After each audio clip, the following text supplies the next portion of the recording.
नमस्कार साथियों। देश के लाखों कर्मचारी और पेंशन धारकों को इंतजार है कि 8वां वेतन आयोग आखिरकार कब पूरा होगा और 8वां वेतन आयोग में सैलरी में कितनी बढ़ोतरी हो सकती है, एरियल कब मिलेगा और 8वां वेतन आयोग का कार्यभार कब पूरा हो रहा है, यानी आयोग अपनी रिपोर्ट कब तक सरकार को सौंपेगा जिससे कि 8वां वेतन आयोग पूरी तरह से लागू हो सके। आज के वीडियो में सरकार के द्वारा 3 बड़ी इंपॉर्टेंट अपडेट जारी हुई हैं।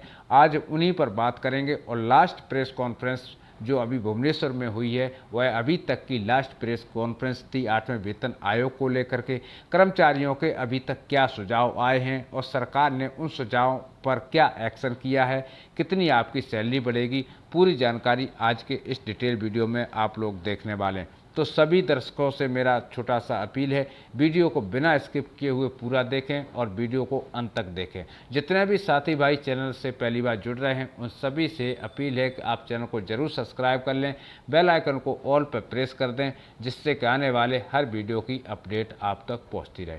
दोस्तों आपको बता दें, अभी तो देश में 8वें वेतन आयोग को लेकर के बहुत सारी प्रेस कॉन्फ्रेंस होना बाकी है। लास्ट प्रेस कॉन्फ्रेंस भुवनेश्वर में हुई थी और उसके बाद अभी तक कोई भी प्रेस कॉन्फ्रेंस नहीं हुई है। जो लास्ट प्रेस कॉन्फ्रेंस हुई थी उसमें कर्मचारियों के सबसे बड़े पॉइंट क्या क्या थे उस पर भी बात करेंगे।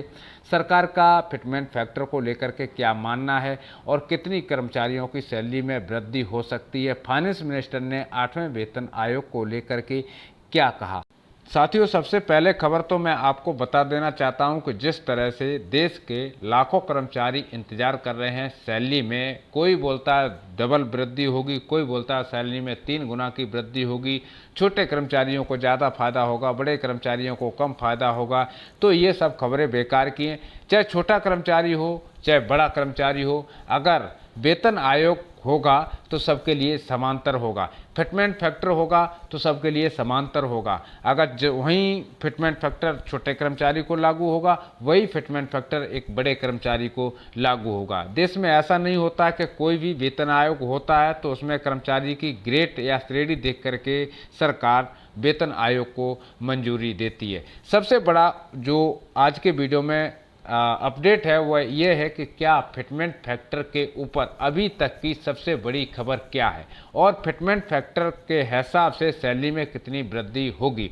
तो आपकी जानकारी के लिए मैं बता देना चाहता हूं, जैसे कि लास्ट प्रेस कॉन्फ्रेंस भुवनेश्वर में हुई है उसके मुताबिक जो भी पॉइंट थे सोशल मीडिया प्लेटफॉर्म पर तेजी से वायरल हुए, उसमें जो कर्मचारियों की मांगें थी, जो कर्मचारियों के सुझाव थे, उन्हीं मुद्दों पर बातचीत हुई है। अन्यथा अभी तक कोई भी फिटमेंट फैक्टर निर्धारित नहीं हुआ है। यानी कर्मचारियों की जो 5 फिटमेंट फैक्टर की मांग है, नंबर 1 2.0 फिटमेंट फैक्टर होना चाहिए, नंबर 2 2.57 का फिटमेंट फैक्टर होना चाहिए, नंबर 3 2.86 का फिटमेंट फैक्टर होना चाहिए, 3.0 और 3.83 का फिटमेंट फैक्टर की कर्मचारियों की मांग है। जब कर्मचारियों से सुझाव मांगे गए उसके बाद से कर्मचारियों की जो मांग है फिटमेंट फैक्टर को लेकर के 3.80 की मांग है, लेकिन सरकार की तरफ से अभी तक इस पर कोई अपडेट नहीं है। उसकी भी सबसे बड़ी वजह है सरकार के पास, अगर आप लोग सोच रहे होंगे कि रक्षा मंत्रालय, भारत सरकार या फिर प्रधानमंत्री, राष्ट्रपति या फिर फाइनेंस मिनिस्टर 8वें वेतन आयोग को लेकर के 1-2 कॉन्फ्रेंस में शामिल हुए या नहीं हुए, तो आपकी जानकारी के लिए मैं बता देना चाहता हूं कि ये जो मंत्रालय की प्रेस कॉन्फ्रेंस है ये तब तक नहीं होंगी जब तक 8वें वेतन आयोग की कमेटी वेतन आयोग को अपनी फाइनल रिपोर्ट नहीं सौंपती। यानी आयोग को जब तक फाइनल रिपोर्ट नहीं सौंपेगी तब तक मंत्रालय में कोई भी प्रेस कॉन्फ्रेंस नहीं की जाएगी। ये कर्मचारी संगठन के बीच में जो प्रेस कॉन्फ्रेंस हो रही हैं, जो सुझाव गठित हो रहे हैं, जो सुझाव सोशल मीडिया प्लेटफॉर्म के माध्यम से सरकार तक पहुंच रहे हैं, कमेटी के पास पहुंच रहे हैं, बस उन्हीं सुझावों पर रिव्यू चल रहा है। लेकिन उम्मीद क्या है कि सैलरी में कितनी बढ़ोतरी हो सकती है ये भी हम आपको बताएंगे। सरकार की तरफ से 8वां वेतन आयोग को लेकर के क्या क्या संकेत मिल रहे हैं सैलरी को लेकर के, ये भी हम आपको बताएंगे। फिलहाल जो हम बात कर रहे हैं फिटमेंट फैक्टर और डीए की, वो भी आपको बड़ी अपडेट के साथ हम बताने वाले। साथियों सभी को मालूम है कि जब डीए 50% होता है तो उस समय जितने भी कर्मचारियों को भत्ते लागू होते हैं, जितने भी अदर अलाउंसेस मिलते हैं, उस सभी में एक नया मोड़ आ जाता है और कर्मचारियों के लिए, सैनिकों के लिए बहुत बड़ी अपडेटें लागू हो जाती हैं। यानी सैनिकों के जितने भी भत्ते हैं वो वृद्धि हो जाती है, प्राइवेट कर्मचारियों के जो भी भत्ते हैं उनमें भी वृद्धि हो जाती है। यानी सरकारी संगठन और प्राइवेट संगठन सभी के भत्तों में वृद्धि हो जाती है जब डीए 50% पार करता है। अभी जैसे कि आप सभी को मालूम है, देश में ये 8वां वेतन आयोग है और अभी तक जितने भी वेतन आयोग हुए हैं वह फिटमेंट फैक्टर एक आंकड़ों के हिसाब से निकाला जाता है।